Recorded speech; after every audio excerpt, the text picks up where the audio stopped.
और जब काम होता नहीं है तो जनता जिसे चुन करके वो सत्ता पर बिठाती है, फिर जनता का ही अधिकार है कि उनको फिर सत्ता से उतारने का।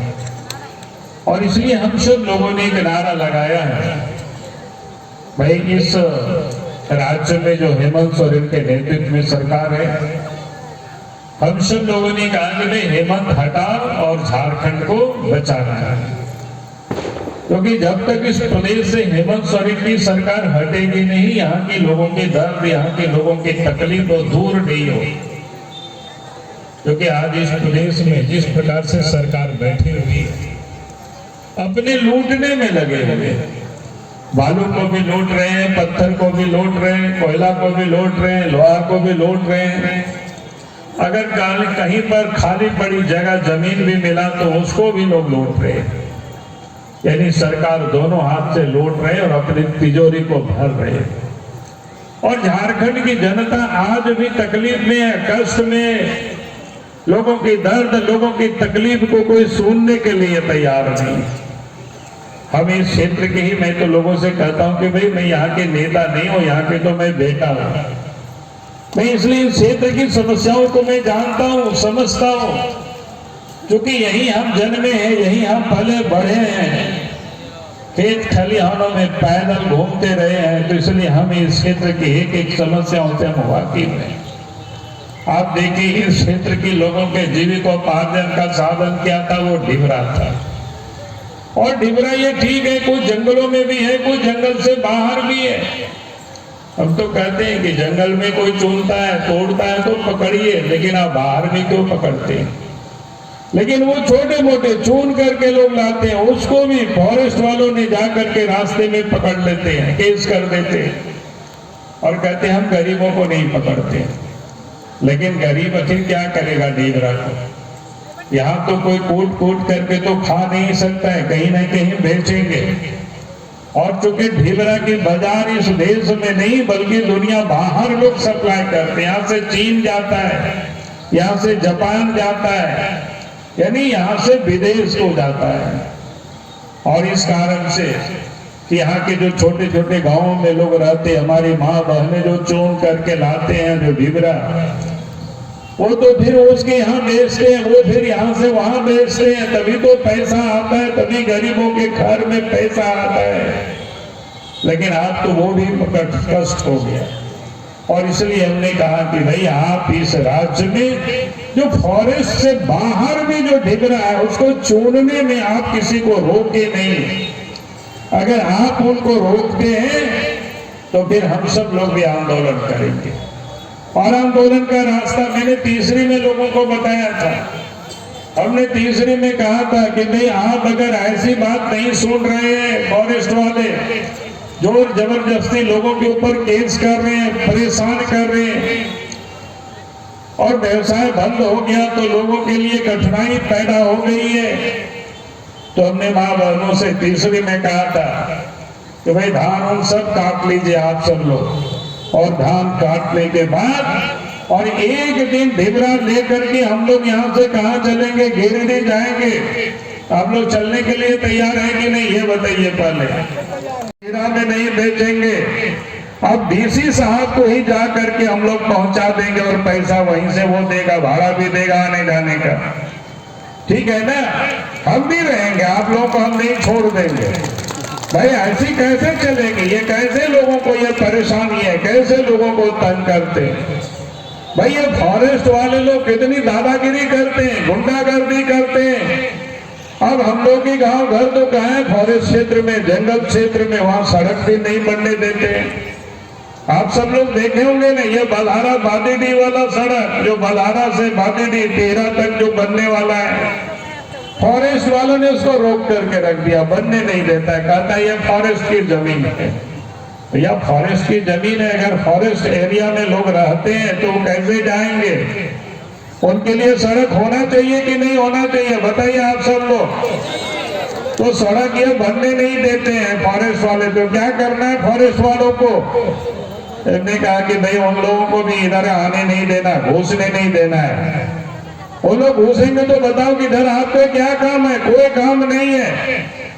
करना पड़ेगा कि नहीं पड़ेगा बताइए भाई। अगर हम लोग जंगल में रहते हैं, हम लोग का गांव बाप दादा से लोग बसे हुए, आज से नहीं बसे हुए।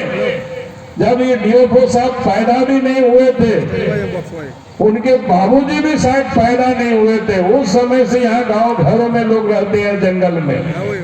और आज अगर वहाँ सड़क बन रहा है, देश के प्रधानमंत्री नरेंद्र मोदी जी कहते हैं प्रत्येक गांव तक सड़क जानी चाहिए, तो ये लोग सड़क बनने नहीं देते, परेशान करते हैं। अब जब वो हम लोगों को परेशान करते हैं तो हम लोग भी उनको परेशान करेंगे कि नहीं करेंगे बताइए। उनका सब हगना मुदना बंद कर देना पड़ेगा उनके ऑफिस में, ऐसा थोड़े काम चलेगा भाई। ये क्या सोच रखे हैं? लेकिन गांव तक सड़क आएगा कि नहीं? गांव के लोग गाड़ी में बैठ करके जाएंगे कि नहीं? क्या चाहते हैं कि आज भी हम लोग पैदल जाएंगे क्या? तो ऐसा तो नहीं होगा।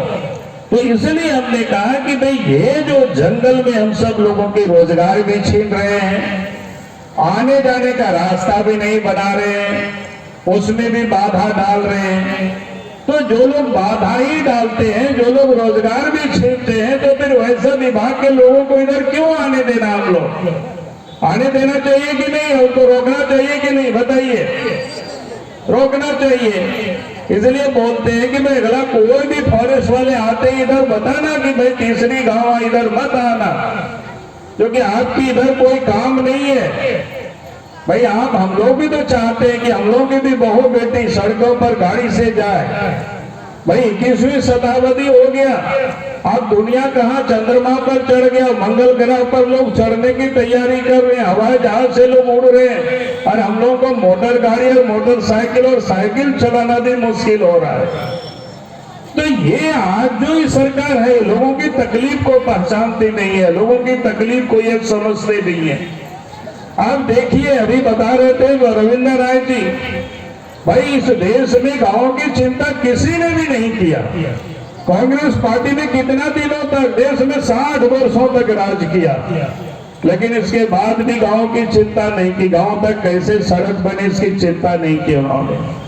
लेकिन इस देश में जब अटल बिहारी वाजपेयी जी के नेतृत्व में सरकार बनी, नरेंद्र मोदी जी के नेतृत्व में जब फिर सरकार बनी, तो अटल बिहारी वाजपेयी जी ने क्या कहा कि प्रधानमंत्री ग्राम सड़क योजना, चाहे गांव जंगल में हो चाहे जहां कहीं भी, वहां तक सड़क जानी चाहिए।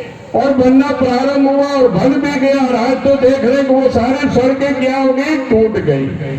हेमंत सोरेन 3 साल से मुख्यमंत्री बने हुए, टूटे हुए सड़क बना ही नहीं रहे, नए सड़क भी नहीं बना रहे। उनको कोई चिंता नहीं है, खाली अपनी तिजोरी को वो भर रहे हैं। जरा सोचिए, इस देश में जब अटल बिहारी वाजपेयी जी प्रधानमंत्री बने तो उन्होंने इस देश की गांव की चिंता की, गांव के लोगों की उन्होंने चिंता की, और इसलिए गांव तक सड़कें बनी। और जेमे वाले कहते हम लोगों ने अलग राज बना, हम लोगों ने लड़े थे भाई। कब लड़ाई लड़े? तो ये लोग पैसे के लिए लड़ाई लड़े। पहले करते था ना ये लोग, क्या बोलते हैं, नाकेबंदी करते थे और टक्के वहां वसूली करते थे, लोग टका वसूली करते थे। जब दिल्ली में 5-6 MP को एमएन के जीत करके लोग चले गए, तो अलग राज नहीं लिया, नरसिंह राव से ही लोगों ने पैसा ले लिया, बाद में उसी पैसा को पता है पूरे राज्य के लोगों को। तो झारखंड के लोगों की कभी उन लोगों ने भावना को नहीं देखा।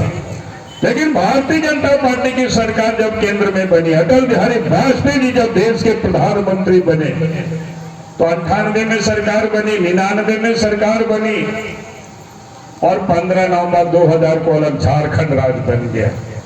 और झारखंड राज्य बनने के बाद हम इस प्रदेश के मुख्यमंत्री बने।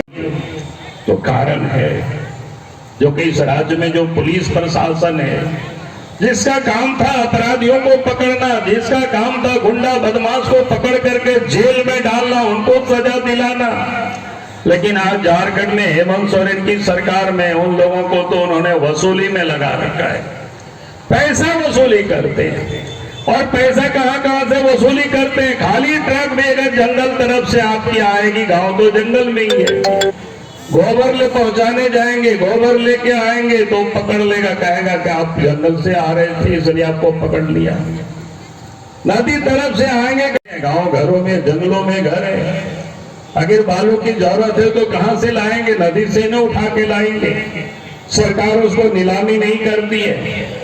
हम तो कहते हैं कि भाई आप ब्लॉक कैंपस में बालू को रखिए, वहीं जाकर के लोग खरीद लेंगे। थाना कैंपस में बालू को रखिए, वहीं आके लोग खरीद लेंगे पैसे से।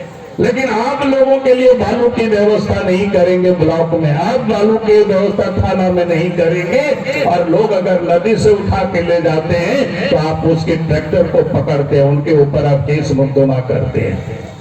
तो इसके लिए लड़ना चाहिए कि नहीं चाहिए? बताइए आप लोग। भाई ये तो जुर्म है कि नहीं है? भाई अगर घर द्वार बनाएगा तो बालू चाहिए कि नहीं लोगों को? या तो वीडियो साहब बालू दे, या सीओ साहब बालू दे, या थानेदार बालू दे। अगर ये नहीं देते हैं बालू तो फिर पकड़ने का इनको कोई अधिकार नहीं है, कोई राइट नहीं है। अगर पकड़ते हैं तो मैं कहूंगा कि सब लोग ट्रैक्टर लेकर के थाना चले जाना, कहना हम लोगों को यही बालू आप दीजिए, तभी हम लोग यहाँ से निकलेंगे। इतना काम तो आप लोगों को करना पड़ेगा। और जिस दिन इतना काम करोगे बाबूलाल मरांडी को खबर करना, तो मैं जरूर आपके बीच में आऊंगा। उस दिन चले आना, या ब्लॉक कैंपस में ही गाड़ी लगा देना, या थाना में गाड़ी लगा देना पूरा, और कहना कि भाई हम लोग आए हैं, 1,000 टका लीजिए, एक ट्रैक्टर बालू दीजिए, हम लोग खरीदने के लिए तैयार है। भाई वो बालू की व्यवस्था नहीं करेंगे तो घर कैसे बनेगा? लोगों को रोजगार कैसे मिलेगी? तो ये जो आज सरकार है, इनको कुछ समझ में नहीं आता है, रोजगार कैसे सृजित होता है इनको पता ही नहीं है।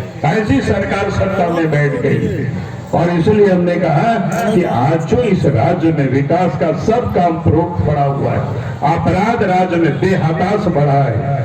और इसलिए हम आप सब लोगों से यही कहने के लिए मैं आया हूं कि आप जो इस राज्य में ये सरकार से 3 वर्ष बहुत समय होता है, आप इस सरकार से ये विकास की उम्मीद मत करें। और इतना लूटा, ये लोग बोलते हैं कि लूट के ऐसे ही लोग हल्ला करते हैं। पिछले दिनों एक उनके सचिव के ठिकानों पर छापा मारा तो करोड़ों रुपया मिल गया, करोड़ों रुपया, 17 या 18, 19 करोड़ टका मिल गया। हम तो भारत सरकार में रहे बहुत दिनों तक, 2.5 साल तक मंत्री, 2.5 साल तक मुख्यमंत्री रहे। 2000 तो 1998 से लेकर के अभी तक MLA MP रहे। हमने आज तक इतना टका देखा ही नहीं है कैसा होता है। आइए लोग 2-3 साल बन गए मंत्री, मुख्यमंत्री, तो टका ही लोगों के पास है। हेमंत सोरेन जी कहते हैं हमको फंसा रहे, हमको पता ही नहीं है। हमने कहा कि भाई आज कोई हमसे पूछ रहा था, तो हमने कहा कि भाई जो व्यक्ति को याददाश्त थी, जो व्यक्ति खो गए, जो व्यक्ति भूलने की बीमारी आ गई, तो भारत के संविधान में भी व्यवस्था है वैसे व्यक्ति को बर्खास्त करना। अगर वो रिजाइन नहीं करता है तो कायदे से तो उनको रिजाइन कर देनी चाहिए मुख्यमंत्री के पद से। भाई जिसके 10-10 घंटा है, ये भी उनको बुला करके पूछ रहा है भाई आपके यहाँ सिक्योरिटी नियुक्त थे, प्रेम प्रकाश के यहाँ AK-47 कैसे मिल गया? मुख्यमंत्री